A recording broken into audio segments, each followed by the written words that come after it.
Hey everybody, welcome back to Absolutely Marvel in DC. I'm Dylan, that's Sal, and today we're going to be talking about What If Season 1, Episode 6, What If Killmonger Rescued Tony Stark, which, kind of a really strange premise, very out of left field. What did you think about this episode? There are parts that I really responded to, and they were all kind of at the end. For the most part, I was kind of like, oh, here's an episode that I don't like. Like, finally, I found one. And then at the end, I'm like, okay, it felt like the most like a what-if comic book to me, where it was just utterly disposable and kind of bizarre. Like, where I'm like, why did you do this? Where did this come from? Maybe it's from the fan reaction to Killmonger and everyone just being like, we got to make a Killmonger episode. Got to get him in there. Raise up his stock a little bit. I don't know. I didn't really respond to it. How about you? It's interesting that you say that this one felt the most like a what if to you. This one kind of felt the most not like a what if to me, but I think that's just difference in how we each view what if, because I only remember the good ones. Right. There you go. Yeah. I only own the bad ones. Like, I only own random crap and like dozens of it, but I'm like, this isn't great. Like, the best ones. But for me, I know you love What If comics. I appreciate it, and I loved them when I was a kid, but like most What If comics for me are not very good. They're done by subpar art, kind of tired, lazy writing. Yeah. There's so many, and not like the gems are 4. Like, maybe there's 4 or 5 really good What If comics out of hundreds. Yeah, because I think even, like, just talking about the premise about this one a little bit, like, a good what-if premise to me is an idea that everyone kind of naturally comes to, and nothing besides, I guess, vibranium in the way that it's introduced in the MCU connects the characters of Killmonger and Tony Stark. No. So, like, him showing up in that scene, even, like, they explain it that he's, like, a Navy SEAL, and it was all part of his plan, and yeah, he was just infiltrating the 10 rings. I'm like, no. Yeah.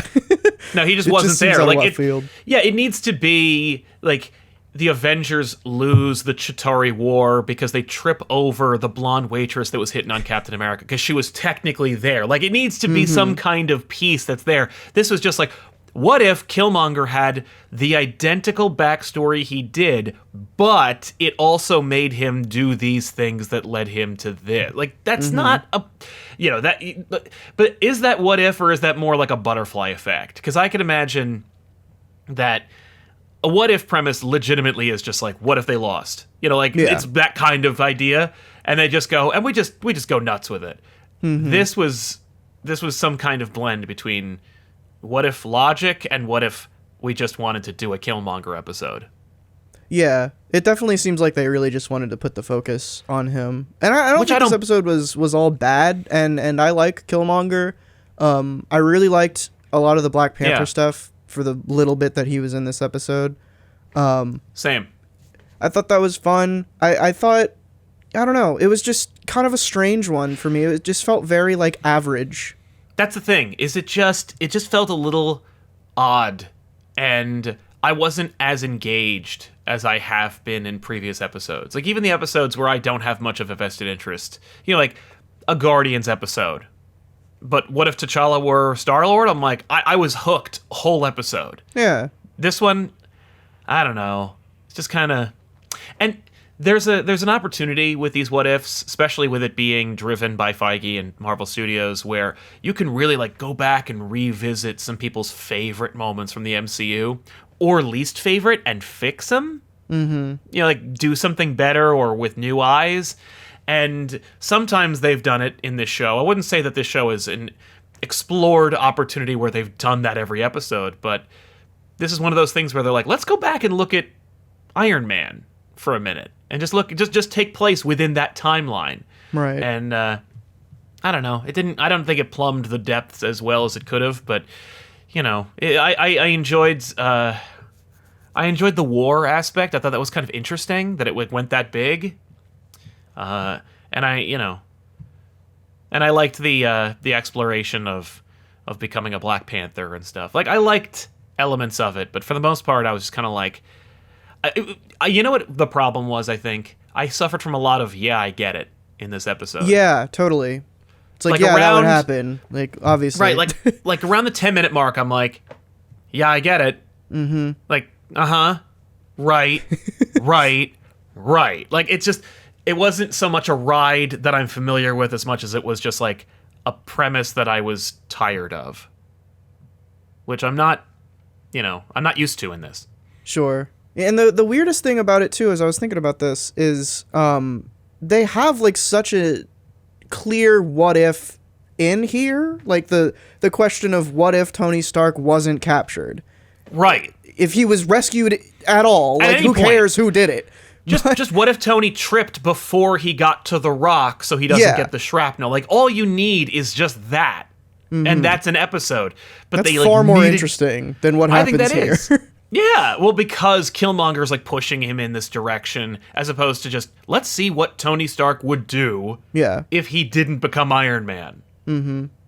And I think, like, that moment in this episode where he almost invents the arc reactor again, and then it's just a throwaway joke, like, that was really interesting to me, because it's like, okay, like, it's interesting to see how, like, there is an inevitability to these universes to some degree, and I think they could have played with that in some way, where it's like sometimes things just happen, but because it happened too late, it's gonna happen a different way. Like, I would love to see that. I'd like to see that episode where it's like, what if the Avengers happened pretty much entirely differently, but ended up in the exact same place. Right. Like, I feel like just that, because they love that circle shot, man, and they love it especially in Phase 4 more than any other phase in Marvel.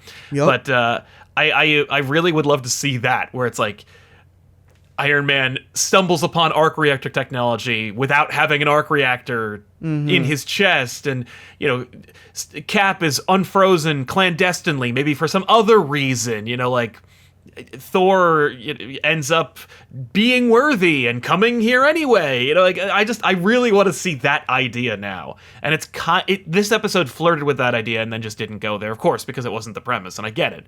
Right.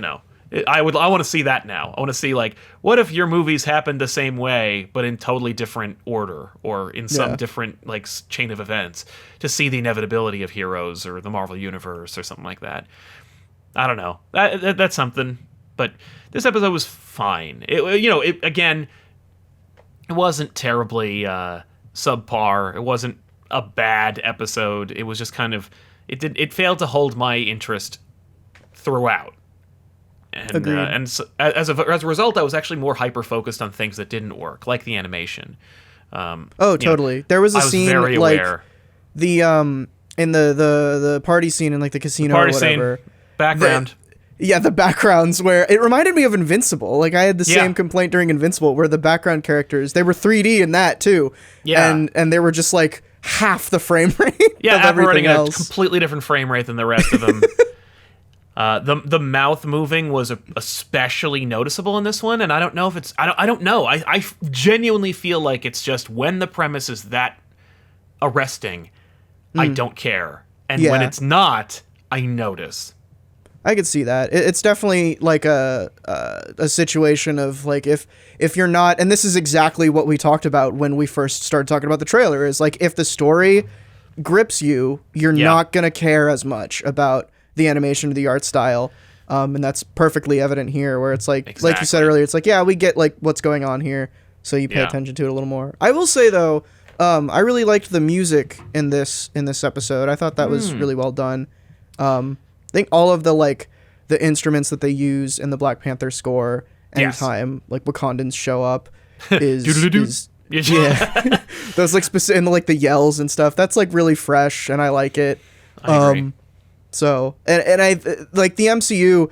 I'm a sucker for any, like, leitmotif, and when you have this, like, cast of colorful superheroes and you're throwing them in constantly, I love to hear, like, themes come in. Totally. Of certain things. I'm rewatching. That's always fun. I'm rewatching 30 Rock right now, and they do that with, like, one of the characters has a stupid song that she sings earlier in the show, and anytime she's doing something goofy, like, they play like a score version of that backing track. It's that's like, awesome. I see what you're doing. That's fun. Nice. But yeah, I mean, overall, fine episode. Right. This voice acting defeats. was fine.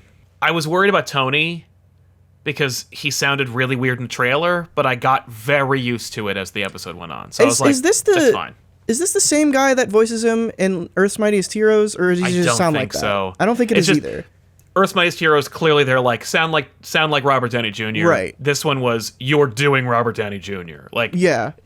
One gets to do their own thing, kinda, and the other one has to do as best an impression as they can. Mm-hmm. I think they're two different people, which is a shame because I think the Hulk is the same voice throughout, at least when he yells.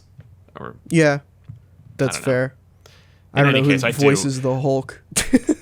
Well, in terms of Fred Tata Tescore or whatever, he voiced the Hulk in EMH.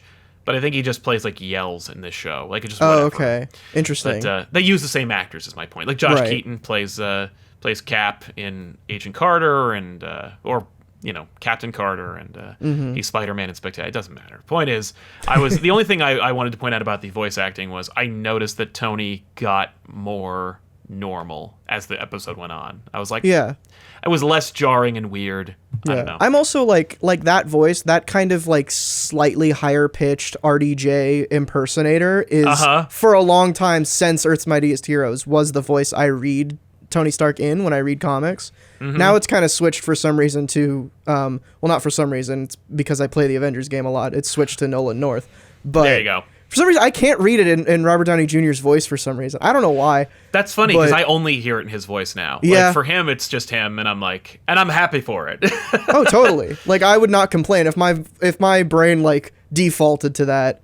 It wouldn't bother me. But that was this is completely tangential, but that's one of the reasons I had trouble with Brie Larson's Captain Marvel for a while, because I only hear Jennifer Hale when I read Captain Marvel, and she's so different. So different, but so good. Jennifer Hale, strong voice. I remember when they cast Jennifer Hale at EMH, and I was like, but she's in every cartoon. I felt it was a little obvious, but like, then I'm just like, but I love Jennifer Hale, so who gives a crap anyway? Yeah, who cares? Just put her in. Well, who else is she going to play? She has to play an Avenger, so put her on. Who cares? Mm-hmm. Yeah, no, I agree. Because Brie's voice, or any approximation thereof, is much lighter. Right. Hale. Yeah. So anyway, ending this what if discussion about talking about Earth's Mightiest Heroes. A way better cartoon, by the way. Yeah, if totally. you ever want to watch it, definitely check it out on Disney Plus. Avengers: Earth's Mightiest Heroes. You will like Kang after that. Yeah, true. He's got a good arc in that. Secret Invasion, they adapt really well in that show. Unbelievably. Too. They do Civil War, Secret Invasion. I guarantee they would have done a 2-part House of M. Would have been amazing. Yeah, that would have totally been cool. worth checking out that show. What could have been. Ugh. And this episode was fine too. Yeah. So anyway, this has been Absolutely Marvel in DC. I'm Dylan, that's Sal. Stay tuned to the channel. More What If. It's coming to a close soon. So yeah, catch those reviews soon. See y'all next time.